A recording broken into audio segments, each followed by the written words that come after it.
আজকে আমরা নতুন টপিক শুরু করব ঘর্ষণ। এর আগে যারা নিউটনের গতিসূত্রের যে বিভিন্ন পার্টগুলো ছিল সেগুলো যদি কেউ না দেখে থাকো তাহলে ডেসক্রিপশানে লিঙ্ক দেওয়া থাকবে, সেখান থেকে দেখে নেবে। দেখো, ঘর্ষণ কাকে বলে? কোনো তল যখন অপর একটি তলের সংস্পর্শে থেকে যখন তলটির সাপেক্ষে গতিশীল হয় বা গতিশীল হওয়ার চেষ্টা করে, তখন এক তল অপর তলের বিরুদ্ধে যে বাধা সৃষ্টি করে, এবং বাধা সৃষ্টি করে মানে সেখানে একটা বল কাজ করছে, সেই যে বল বাধা সৃষ্টি করছে তাকে আমরা ঘর্ষণ বল বলবো। এই ঘর্ষণ বল শুধুমাত্র পৃষ্ঠতলের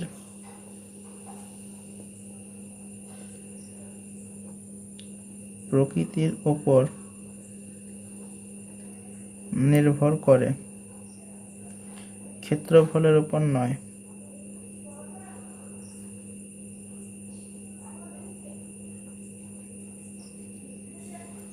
ঘর্ষণ বল দুই প্রকার। প্রথম হচ্ছে স্থিত ঘর্ষণ বল,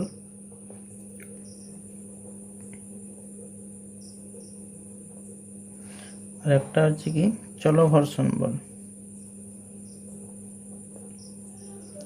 স্থিত ঘর্ষণ বল কি?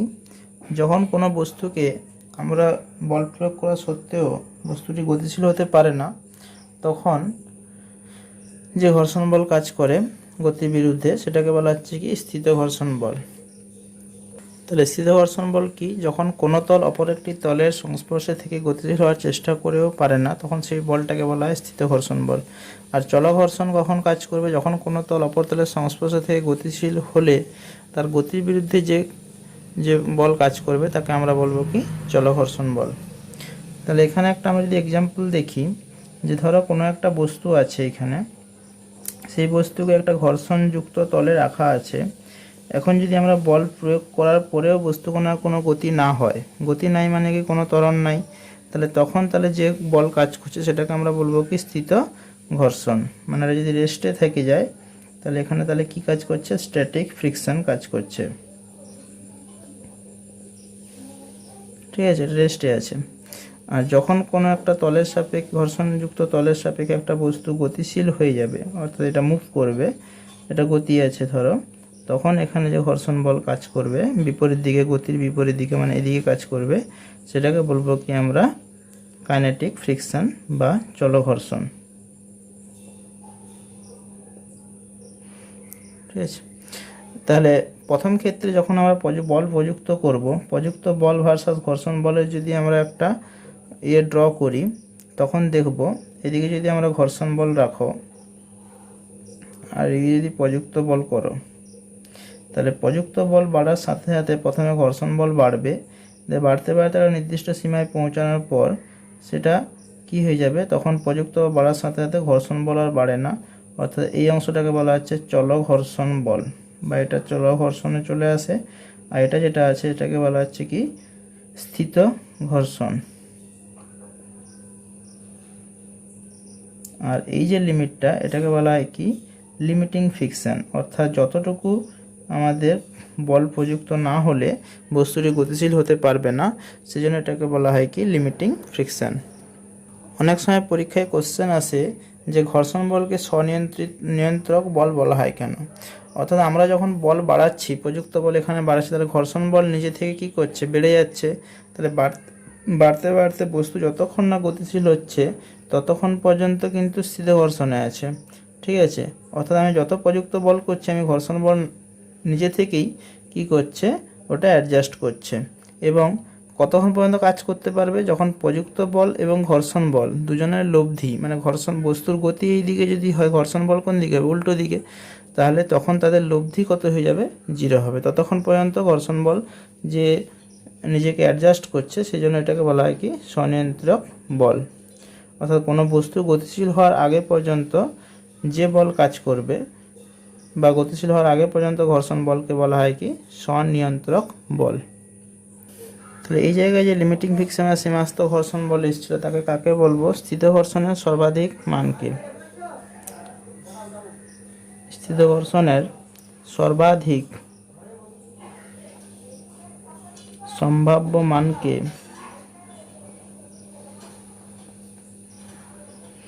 সীমাস্থ ঘর্ষণ বলে।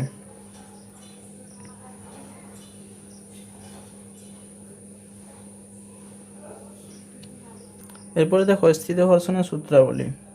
প্রথম হচ্ছে কি, ঘর্ষণ বল সর্বদা গতির বিরুদ্ধে ক্রিয়া করে। দুই হচ্ছে কি, স্থিত ঘর্ষণের সীমাস্থ মান লম্ব প্রতিক্রিয়ার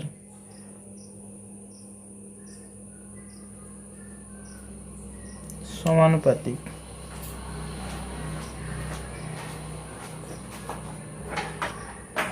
তিন হচ্ছে, একটি নির্দিষ্ট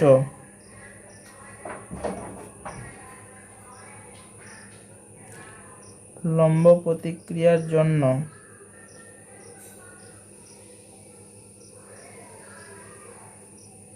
স্থিত ঘর্ষণ বলের মান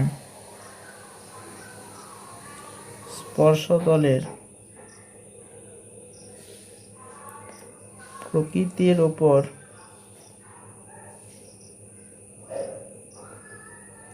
নির্ভর করে। স্পর্শতলের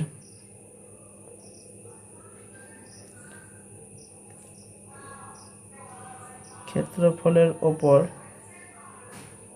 নয়। এরপরে দেখো চলঘর্ষণের সূত্রাবলী। প্রথম হচ্ছে পরস্পর সংস্পর্শে থাকা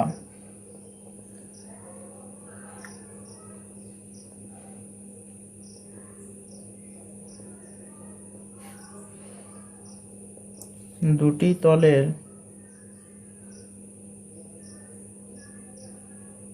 মধ্যে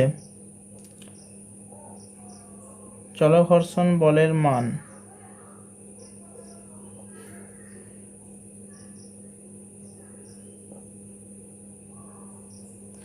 অভিলম্ব প্রতিক্রিয়ার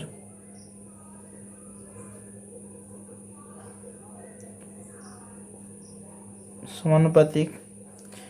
দুই হচ্ছে চলঘর্ষণ বলের মান সংস্পর্শে থাকা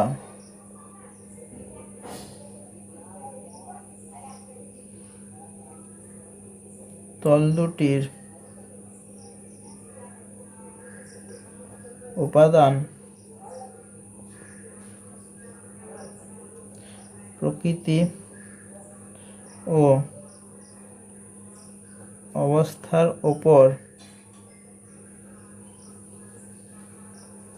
নির্ভর করে। স্পর্শতলের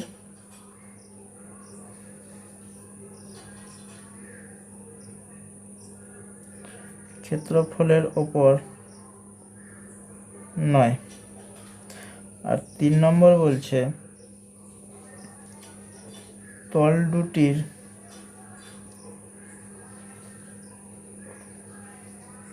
আপেক্ষিক বেগের একটি নির্দিষ্ট সীমার মধ্যে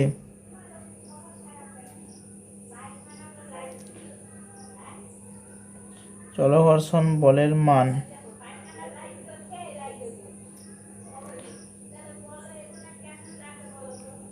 তলদ্বয়ের আপেক্ষিক বেগের উপর নির্ভর করে না। এরপরে দেখো ঘর্ষণ গুণাঙ্ক। তাহলে ঘর্ষণ গুণাঙ্ক দুটো হবে, একটা চলঘর্ষণ গুণাঙ্ক আর একটা হচ্ছে স্থিত ঘর্ষণ গুণাঙ্ক। কোনো একটা ব্লক যদি এখানে থাকে এবং এটা অমসৃণ তলে যদি রাখা থাকে, মসৃণ নয়, তাহলে এখন বস্তুকণা যদি আমরা এদিকে কোনো একটা এফ বল দ্বারা টানি, তাহলে এখানে বিপরীত দিকে সে একটা ঘর্ষণ বল কাজ করবে, যেটা হচ্ছে বস্তুটাকে যেতে বাধা দেবে। তাহলে সেই ঘর্ষণ বলের মান আমরা বলেছিলাম কি, যে লম্ব প্রতিক্রিয়ার সমানুপাতিক, অর্থাৎ স্থিত ঘর্ষণ গুণাঙ্ক যদি আমরা এখানে ধরে নিই মিউ এস হয়, এটাকে মিউ ঘর্ষণ গুণাঙ্কের সাধারণত মিউ দ্বারা প্রকাশ করি, তাহলে মিউ এস। আর এটা লম্ব প্রতিক্রিয়া সবসময় বলেছিলাম তল যেদিকে তার সাপেক্ষে লম্ব, আর এটা হচ্ছে বস্তুকণার ওজন কত, ওয়েট ডাব্লিউ সমান যদি ভর যদি এর এম হয় তাহলে এটা হয়ে যাবে কত, এমজি। তাহলে এই মিউ এস যেটা হবে মিউ এস ইন্টু লম্ব প্রতিক্রিয়া সমান কি হবে, স্থিত ঘর্ষণ বল। তাহলে এফ এস সমান হয়ে যাবে কত, মিউ এস ইন্টু আর।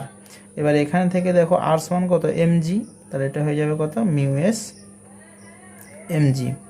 এটা হচ্ছে স্থিত ঘর্ষণ বল। স্থিত ঘর্ষণ বল কতক্ষণ পর্যন্ত কাজ করবে, যতক্ষণ না পর্যন্ত বস্তু গতিশীল হতে পারছে না, তার আগে পর্যন্ত যে বলটা কাজ করে সেটাকে বলে আমরা বলি কি, স্থিত ঘর্ষণ বল। অর্থাৎ এখানে আমরা যে বলেছিলাম স্থিত ঘর্ষণ বলের সীমাস্থ মান লম্ব প্রতিক্রিয়ার সমানুপাতিক, তাহলে সমানুপাতিক করে সেখানে সে প্রপোর্শনালিটি বা সমানুপাতিক চিহ্ন ওঠানোর জন্য আমরা একটা কনস্ট্যান্ট এনেছি যেটাকে বলা হচ্ছে কি, স্থিত ঘর্ষণ গুণাঙ্ক। এটা যেহেতু দুটি বলের অনুপাত, দেখো মিউ এর সমান কত, এফ এস বাই আর, সেজন্য এর কোনো মাত্রা নেই, এটা শুধুমাত্র একটি সংখ্যা, ঠিক আছে। একই রকমভাবে যখন বস্তুকণা চলতে শুরু করবে তখন আসবে কি, চল ঘর্ষণ গুণাঙ্ক। অর্থাৎ ধরে নাও এই একটা ব্লক আছে আর এটা একটা অনুভূমিক অমসৃণ তল, বস্তুকণা যদি এদিকে ভি বেগে গতিশীল হয় কোনো একটা বলের ক্রিয়ায়, আর এদিকে থাকবে কি, তাহলে লম্ব প্রতিক্রিয়া, আর এদিকে থাকবে কি, বস্তুকণার ওজন ডাব্লিউ সমান কত, এমজি। তাহলে গতির বিরুদ্ধে যে ঘর্ষণ বল কাজ করবে সেটাকে আমরা ধরবো কি, এফ কাইনেটিক, অর্থাৎ চল ঘর্ষণ বল, ঠিক আছে। এবং এখানে যে ঘর্ষণ গুণাঙ্ক কাজ করবে সেটাকে আমরা ধরবো কত, মিউ কে, অর্থাৎ এফ কে যেটা হবে সেটা কত হবে, তাহলে মিউ কে ইন্টু কত, আর সমান মিউ কে ইন্টু এমজি। সবসময় মনে রাখবে স্থিত ঘর্ষণ গুণাঙ্কের মান অর্থাৎ মিউ এস যেটা, সেটা অলওয়েজ গ্রেটার দেন মিউ কে হয়। অর্থাৎ যতক্ষণ না বস্তু চলতে শুরু করছে ততক্ষণ পর্যন্ত যে ঘর্ষণ গুণাঙ্ক কাজ করবে সেটাকে স্থিত ঘর্ষণ গুণাঙ্ক বলবো, সেই ঘর্ষণ গুণাঙ্কের মান অবশ্যই চল ঘর্ষণ গুণাঙ্কের মানের থেকে বেশি হবে। এবার দেখো ঘর্ষণ কোণ এবং ঘর্ষণ শঙ্কু। তাহলে প্রথমে আমরা দেখব ঘর্ষণ কোণ কাকে বলে। তো ঘর্ষণ কোণ কি জিনিস এটা বোঝার জন্য একটা জাস্ট ছবি দেখো। ধরো এটা একটা ব্লক আছে, এই ব্লককে আমরা অনুভূমিক দিকে কিছু একটা বল দ্বারা টানছি, কত বল দিলাম, ধরে নিলাম এফ। তাহলে এখন এদিকে কি কাজ করবে, ঘর্ষণ বল কাজ করবে। তাহলে যখন বস্তু স্থিত ঘর্ষণে থাকবে তাহলে এদিকে কত থাকবে, এফএস, এদিকে কী হবে, লম্ব প্রতিক্রিয়া। তাহলে এই এফএস এবং লম্ব প্রতিক্রিয়ার যে লব্ধি, এটা তো ওয়েট এমজি, এফএস এবং লম্ব প্রতিক্রিয়ার লব্ধি লম্ব প্রতিক্রিয়ার সঙ্গে যে কোণ করে, তাহলে এটা হচ্ছে লব্ধি বল। তাহলে লব্ধি বল লম্ব প্রতিক্রিয়ার সঙ্গে যে কোণ করে তাকে বলা হয় আমরা কি বলবো, ঘর্ষণ কোণ। এটাকে আমরা কত ধরবো, ল্যামডা। তাহলে ঘর্ষণ কোণ কি, সংস্পর্শে থাকা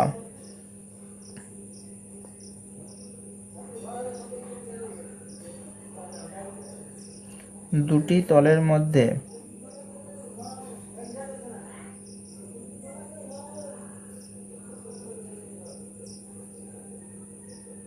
সীমাস্থ ঘর্ষণ বল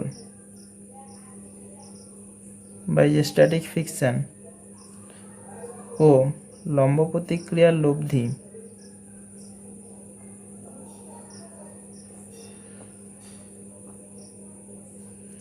লম্ব প্রতিক্রিয়ার সঙ্গে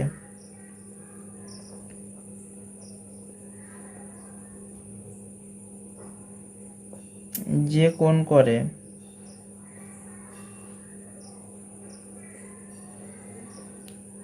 তাকে ঘর্ষণ কোণ বলে।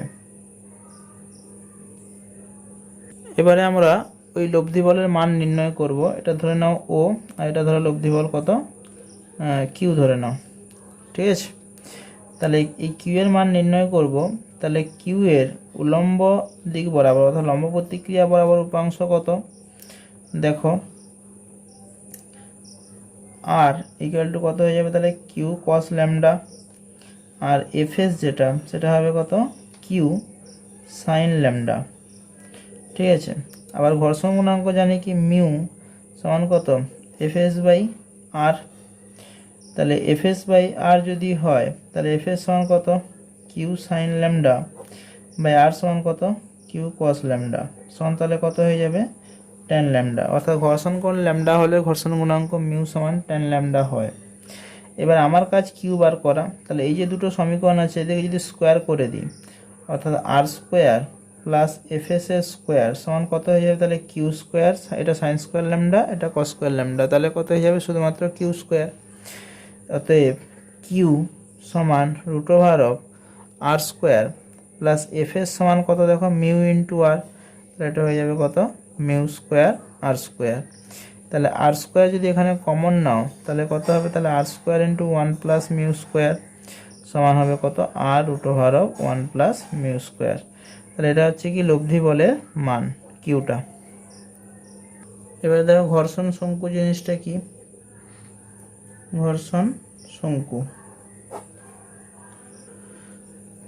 অর্থাৎ এখানে যখন আমরা দেখছিলাম যে একটা বস্তু কণাকে যখন আমরা উলম্ব অনুভূমি দিয়ে কিছু একটা বল দিচ্ছি তখন ঘর্ষণ বল কোন দিকে কাজ করছে তার উল্টো দিকে, যেটা স্ট্যাটিক ফ্রিকশন বলা হচ্ছে। তাহলে এখানে লম্ব প্রতিক্রিয়া আর ছিল, তাহলে এদের লব্ধি যেটা করেছিল সেটা ঘর্ষণ কোণ কত করেছিল ল্যামডা। এখন যদি এই অনুভূমিক বলের মান আমরা পরিবর্তন করতে পারি, অথবা তোমরা যদি অন্যভাবে ভাবো যে অনুভূমিক বলটা যদি আমরা এদিকে নিয়ে নিই তাহলে ঘর্ষণ বল তখন কোন দিকে কাজ করবে এইদিকে, তখন তাহলে তাদের লব্ধি যেটা হবে সেটাও কোনটা হবে এইটা, এবং এই কোণের মানও কত হবে ল্যামডা। তাহলে এরা যে শঙ্কু গঠন করবে তাকে বলা হচ্ছে কি ঘর্ষণ শঙ্কু। বোঝা গেল? এবার আমরা ডেফিনেশনটা দেখে নিই একটু। তাহলে ঘর্ষণ শঙ্কু জিনিসটা কি, তাহলে বস্তুর ওপর অনুভূমিকভাবে প্রযুক্ত বল এফকে অনুভূমিক তলে সীমাবদ্ধ রেখে এর অভিমুখ যদি ক্রমশ পরিবর্তন করতে থাকি তাহলে এফএস এর অভিমুখও একই সঙ্গে পরিবর্তিত হয়, যাতে লম্ব প্রতিক্রিয়া আর ও লব্ধি প্রতিক্রিয়া কিউকে অক্ষ করে ত্রিমাত্রিক দেশে আবর্তিত হয়ে একটি শঙ্কু তৈরি করে যার অর্ধ শিরোকোণ হয় ঘর্ষণ কোণের সমান। অর্থাৎ অর্ধ শিরোকোণ বলতে এই অংশটা, ঠিক আছে? তখন এই শঙ্কুকে বলা হয় কি ঘর্ষণ শঙ্কু। এবার দেখো স্থিতিকোণ বা বিরাম কোণ কাকে বলে।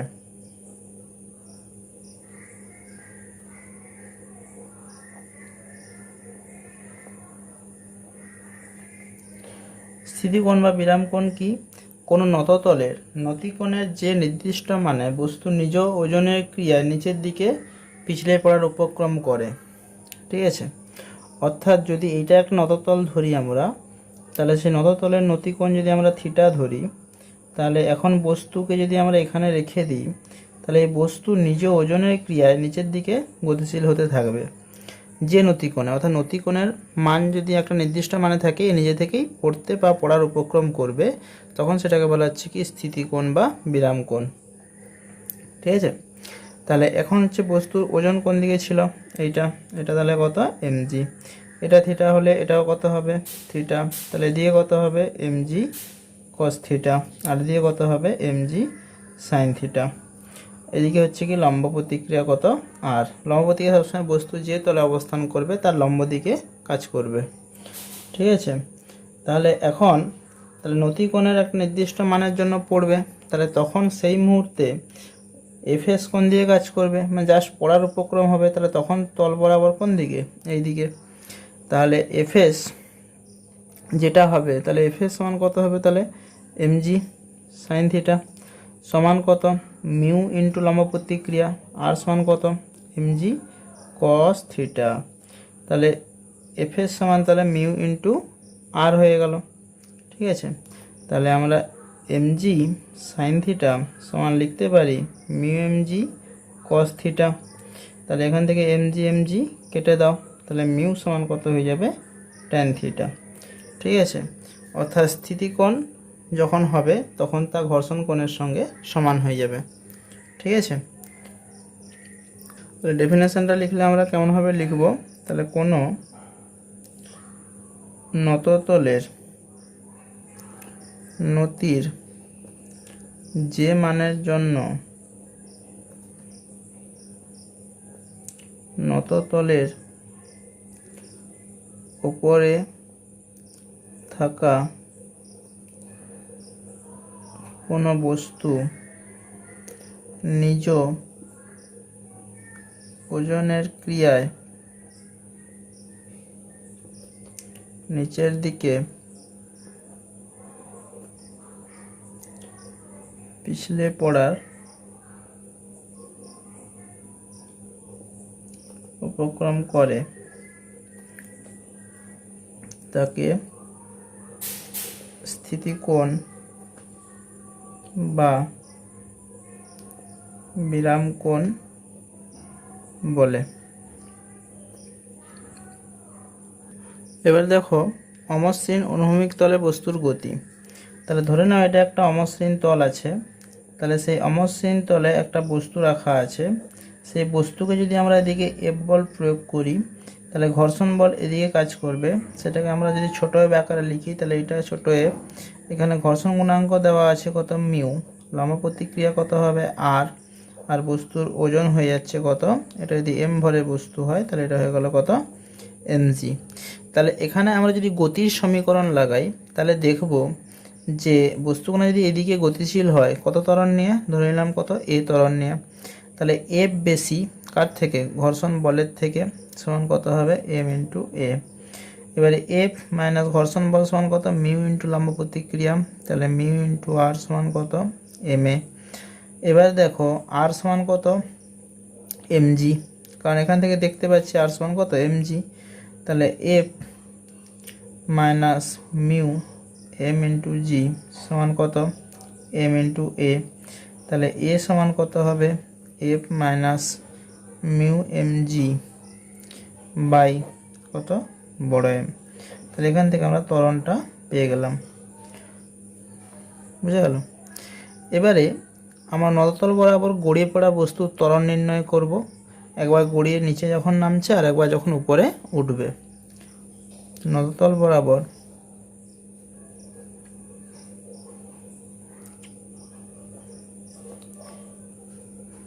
গড়িয়ে পড়া বস্তুর ত্বরণ। আমরা নিউটনের সূত্রে কোনো একটা পার্টে দেখেছিলাম যখন নতল বরাবর বস্তুকণা গড়িয়ে পড়ছিল তখন ত্বরণ হয়েছিল জি সাইন থিটা, অর্থাৎ নততল যখন মসৃণ ছিল। এখানে আমরা সেটা প্রমাণ করে দেবো যে নততল মসৃণ হলে ঘর্ষণ গুণাঙ্ক থাকবে না, ঘর্ষণ গুণাঙ্ক শূন্য বসিয়ে ওটা বার করা যাবে। তাহলে যখন বস্তুকণা গড়িয়ে পড়ছে দেখো ত্বরণ কত হবে। তাহলে এটা ধরে নাও একটা বস্তুকণা এখানে রাখা আছে, তার লম্ব প্রতিক্রিয়া কোন দিকে হবে, তল সাপেক্ষে উপরের দিকে। এটা কি বস্তুর ওজন, এটা কত এমজি, এদিকে হবে কত এমজি কস থিটা, আর এদিকে কত হবে এমজি সাইন থিটা।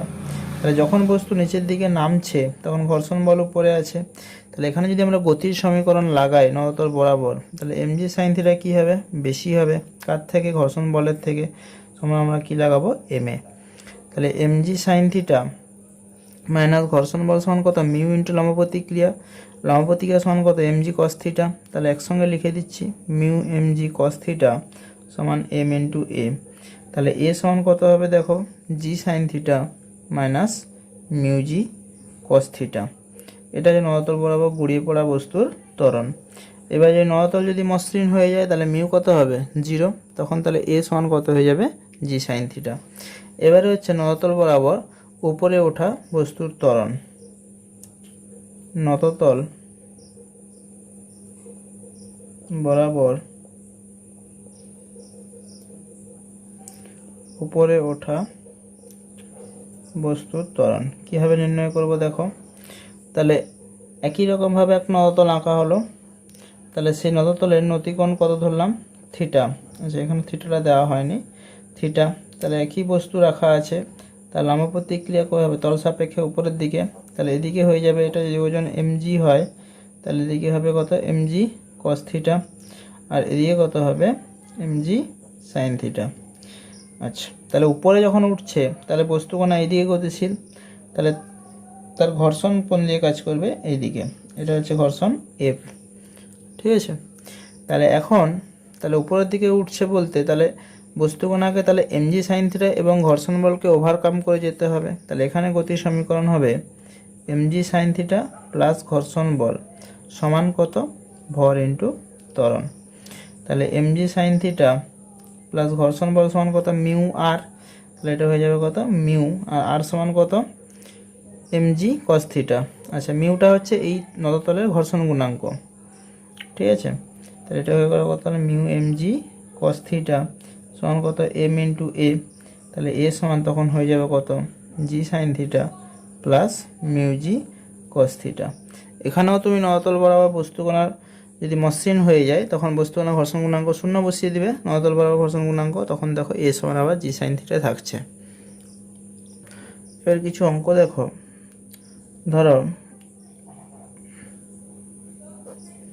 একটা ব্লক আছে এখানে, সেই ব্লককে আমি অনুভূমিকের সঙ্গে কিছু একটা কোণ করে টানছি, এটা থিটা, এটা এফ বল দ্বারা টানা হচ্ছে, এবং এই তলটা হচ্ছে কি অমসৃণ তল, যার ঘর্ষণ গুণাঙ্ক কত দেওয়া আছে মিউ। তাহলে এফের এই বরাবর উপাংশ কত হবে এফ কস থিটা, আর এদিকে কত হবে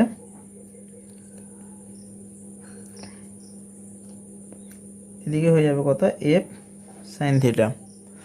ঠিক আছে, তাহলে আর লম্ব প্রতিক্রিয়া তল সাপেক্ষে কোন দিকে উপরের দিকে, আর যা বস্তুর ওজন ভর যদি এম ধরি তাহলে এটা হয়ে যাবে কত এমজি। এখন আমাকে বলছে যে এর ত্বরণ কত হবে, তাহলে দেখো তাহলে এফ কস থিটা এদিকে টানছে, আমি ধরে নিলাম এর ত্বরণ কত এ, তাহলে এদিকে ঘর্ষণ বল কাজ করবে এফ, তাহলে F cos theta minus F সমান কত হবে দেখো, তাহলে আমরা লাগাতে পারি এম ইন্টু এ, তাহলে F cos theta minus F, এফের সময় লাগাতে পারি কত মিউ ইন্টু আর সমান কত এম ইন্টু এ। এবারে সাম্যের শর্ত অনুসারে দেখব যে আর প্লাস এফ সাইন থিটা হচ্ছে কার সঙ্গে সমান ওজনের সাথে। তাহলে আগের অঙ্কতে অনেক সময় তোমরা বসে মানে দেখতে পাবে যে আর সমান এমজি বসানো হচ্ছিলো, কিন্তু এখানে সেই আর সমান এমজি বসালে হবে না, কারণ এখানে আর প্লাস এফ সাইন থিটা দুটো বল আছে, সেটা সমান কত এমজি। তাহলে আর প্লাস এফ সাইন থিটা সমান এমজি, তাহলে আর ইকুয়াল টু কত হবে MG minus F sine theta. এই আর এর মানটা এখানে বসাতে হবে, তাহলে সেটা কত হবে দেখো, তাহলে F cos theta minus mu into R মানে কত m g minus F sine theta সমান কত এম ইন্টু এ। এই সমীকরণ সলভ করে আমরা কি পাবো এ এর মানটা পাবো। ঠিক আছে, একই রকম এক্সাম্পল আগেরটায় টানা হচ্ছিল, এবার যদি আমরা ঠেলি ওকে, তাহলে সেটা কীরকম হবে দেখো, এটা হচ্ছে একটা অমসৃণ তল দেওয়া আছে, এটা একটা ব্লক, এবারে আমি এখানে অনুভূমিকের সঙ্গে থিটা কোণ করে ঠেললাম কত বল দ্বারা এফ বল দ্বারা। তাহলে এটা যখন করব তাহলে এই বলটাকে আমরা কি করব এইভাবে ভেঙে নেব, অর্থাৎ সেই বলটা এটা একটু বাড়িয়ে দাও যাতে ছবিটা প্রমিনেন্ট হয়, এইভাবে কাজ করবে। ঠিক আছে, তাহলে এইভাবে বলটা প্রয়োগ হচ্ছে, তাহলে এটা থিটা হলে এটাও কত হবে থিটা, তাহলে এদিকে কত হবে এফ কস থিটা, এদিকে হয়ে যাবে কত এফ সাইন থিটা। এটা হচ্ছে ব্লক। ঠিক আছে, আচ্ছা, এদিকে হচ্ছে বস্তুর ওজন কত এমজি, এদিকে লম্ব প্রতিক্রিয়া কত আর, এবং বস্তুগুলো এদিকে যদি এ ত্বরণ নিয়ে গতিশীল হয় তাহলে গতির সমীকরণ কেমনভাবে লাগাবো, তাহলে এফ কস থিটা মাইনাস এখানে ঘর্ষণ গুণাঙ্ক ধরে নাও মিউ, আর ঘর্ষণ বল কত এফ, তাহলে F cos theta minus F সমান কত এম ইন্টু এ, তাহলে F cos theta minus mu into লম্ব প্রতিক্রিয়া সমান এম এ, তাহলে এখানে লম্ব প্রতিক্রিয়া আর সমান কত হবে দেখো, এখানে করি আর সমান হচ্ছে আর সমান m g plus F sine theta, m g plus F sine theta, R সমান এমজি বসানো যাবে না, তাহলে এই আর এর মানটা এখানে এনে বসিয়ে দাও, তাহলে এটা হয়ে যাবে কত F cos theta minus mu whole into MG plus F sine theta সমান কত এম ইন্টু এ। এখানে সলভ করে আমরা কি পাবো এ এর মানটা পাবো। পরের এক্সাম্পলটা দেখো, ধরো এটা একটা টেবিল আছে, সেই টেবিলের উপর একটা ব্লক আছে, তাহলে সেই ব্লকের ভর কত এম, আর টেবিলের এবং ব্লকের মধ্যে ঘর্ষণ কত দেওয়া আছে মিউ। একে একটা দড়ির সাহায্যে এখানে একটা কপি কলের মাধ্যমে অপর একটা বস্তু কণার সাথে ঝুলানো আছে, যার ভর ধরো ক্যাপিটাল এম। ঠিক আছে, এবার এখানে টান কত হবে টি, এখানে টান কত হবে টি। বস্তু কণাটি যদি এইদিকে এ ত্বরণ নিয়ে গতিশীল হয় তাহলে ওই এ এর মান নির্ণয় করতে হবে। তাহলে এখানে ফ্রি বডি ডায়াগ্রাম যদি ড্র করি তাহলে দেখো এই বস্তুকণা এদিকে যদি গতিশীল হয় তাহলে এখানে ঘর্ষণ বল কত হবে এম এফ, তাহলে বস্তু যদি আমরা শুধুমাত্র এম ভরের যদি হই এদিকে কত হবে টান টি, এদিকে ঘর্ষণ বল কত এফ, এদিকে ত্বরণ কত এ, লম্ব প্রতিক্রিয়া কোন দিকে আছে, উপরের দিকে, মানে এটা, সেটা তাহলে কর সঙ্গে সমান হবে, ওজনের সাথে সমান হবে। এখন কিন্তু আর সমান mg, তাহলে এখানে যদি আমরা ইকুয়েশনটা লাগাই তাহলে কেমন হবে দেখো, তাহলে টি বেশি কার থেকে, ঘর্ষণ বলের থেকে, সমান কত m ইন্টু এ, তাহলে টি মাইনাস মিউ ইন্টু আর সমান কত mg, তাহলে মিউ mg সমান কত হবে m ইন্টু এ। ঠিক আছে, এবারে যদি আমরা বড় এম বস্তুর ভরের ক্ষেত্রে যাই তাহলে সেখানে নিচের দিকে ওজন কত mg, উপর দিয়ে টান কত টি, তাহলে এ যদি এদিকে এ ত্বরণ নিয়ে যায়, এ তাহলে কত ত্বরণ নিয়ে নামবে, এ ত্বরণ নিয়ে নামবে, তাহলে এদিকে এ ত্বরণ নিয়ে নামছে, তাহলে এখানে mg বেশি আছে কার থেকে, টি এর থেকে, সমান কত বড় এম ইন্টু এ। তাহলে এই দুটো সমীকরণ যদি আমরা বসিয়ে দিই, এটা 1 নম্বর, এটা 2 নম্বর, দুটো যদি যোগ করে দিই তাহলে টি কেটে যাবে, তাহলে এটা কত হয়ে যাবে, তাহলে mg মাইনাস মিউ mg সমান কত small m plus capital M whole into কত এ, তাহলে এ সমান কত হবে mg minus mu mg by কত capital M plus small m. এইভাবে আমাদের অঙ্ক সলভ করতে হবে। পরের কোশ্চেনটা দেখো, বলছে একটি থিটা নতি বিশিষ্ট একটি অমসৃণ নলতল বেয়ে একটি বস্তু টি সময়ে এস দূরত্ব উঠতে পারে। একই নলতল বেয়ে ওই একই দূরত্ব নামতে বস্তুটি কত সময় নেবে যদি বস্তু এবং তলের মধ্যে ঘর্ষণ গুণাঙ্ক মিউ দেওয়া আছে। তাহলে এটা একটা নলতল ধরে নাও, তাহলে সেই নলতলের নতিকোণ কত দেওয়া আছে থিটা, এবং নলতলের যে দৈর্ঘ্য বা যতটা উঠেছে সেটা ধরে নাও পুরোটাই উঠে গেছে, এবং সেটা কত দেওয়া আছে এস, পুরোটা কত দেওয়া আছে নলতলের এস, এবং এটা উঠতে কত সময় লেগেছে টি সময় লেগেছে। তাহলে বস্তুকণা উঠছে যখন, তখন তার কিছু একটা বেগ দিয়ে নিশ্চয়ই ছোঁড়া হয়েছে, তখন সে এস দূরত্ব উঠতে পেরেছে। ঠিক আছে, এবং দ্বিতীয় ক্ষেত্রে যখন নামবে তখন তার প্রাথমিক বেগ কত হবে 0। তাহলে প্রথম ক্ষেত্রে যখন এস দূরত্ব পৌঁছে গেল তখন তার অন্তিম বেগ কত হবে 0। তাহলে আমরা যে সমীকরণটা লাগাবো সেটা কত, V square equal to U square plus 2as, যে একমাত্রিক গতির সূত্র ছিল সেটাই লাগাবো। এবারে আমরা পড়েছি নলতল বরাবর যখন বস্তু উপরে ওঠে, ঠিক আছে, অর্থাৎ উপরে ওঠার সময় বস্তুকণার ত্বরণ কত হবে mg sine theta, g sine theta plus mu g cos theta, এটা পড়েছিলাম।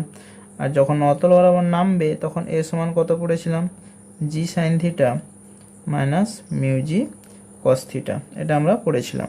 তাহলে প্রথম ক্ষেত্রে যখন বস্তুকণা উঠতে টি সময় নিয়েছে বলছে, তাহলে তখন সে যে দূরত্বটা গেছে সেই দূরত্ব কত, তাহলে এস দূরত্ব গেছে, তাহলে আমরা অন্তিম বেগ কত হবে 0, তাহলে 0 স্কোয়ার সমান ইউ স্কোয়ার মাইনাস, কারণ প্রথম ক্ষেত্রে উঠে যখন তাহলে কি হয়েছে মন্দন হয়েছে, তাহলে 2 ইন্টু এ আপওয়ার্ড ইন্টু কত গেছে এস, তাহলে এখান থেকে আমাদের এস সমান কত হবে দেখো U square by 2 into A upward সমান কত ইউ স্কোয়ার বাই 2, এ এর মান কত g sine theta plus mu g cos theta.